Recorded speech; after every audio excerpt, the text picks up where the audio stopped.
రాజకీయంలో సవాళ్ళు తిట్లు మామూలే. గెలిపిస్తే ఏం చేస్తామో చెప్పుడు, పడని పార్టీలను పొట్టు పొట్టు అరుసుకునుడు, ఆటికెళ్ళి వాళ్ళు మాటకు మాట అనుడు, డెవలప్మెంట్ రువ్వడి చూపిస్తున్నామని ఏలేటోళ్ళు, 5 ఏళ్ల పాలన ఆగమాగముందని ప్రతిపక్ష లీడర్లు ఎడ్డిచ్చుడు. పాచారం అంటే గింతవరకే, కానీ ఆంధ్రలా ఇంకో తీరులో నడుస్తుందుల్లా. గిసొంటి పనులైతే ఎవ్వరు మెచ్చరుగాక మెచ్చరు. ఆంధ్రలో ఏం నడుస్తుందంటే మాటలతోటి దిట్టు, రాళ్లతోటి కొట్టు.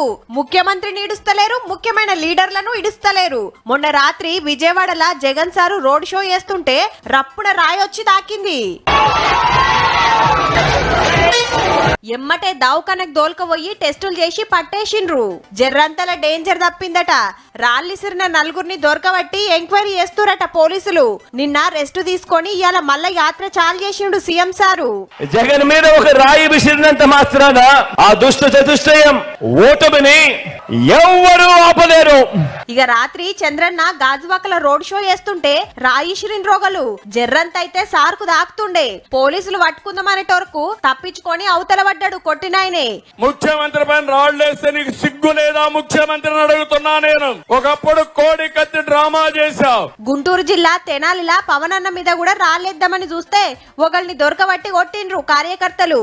అటెన్కా ఆయనకేం సంబంధం లేదని తేలింది. ఎందుకైనా మంచిదని సెక్యూరిటోళ్లు చుట్టూ గాజు పలకలు పెట్టిండ్రు. గిట్లా అయితేనే వారాహి బండి తయారు చేపించుకునే సారు.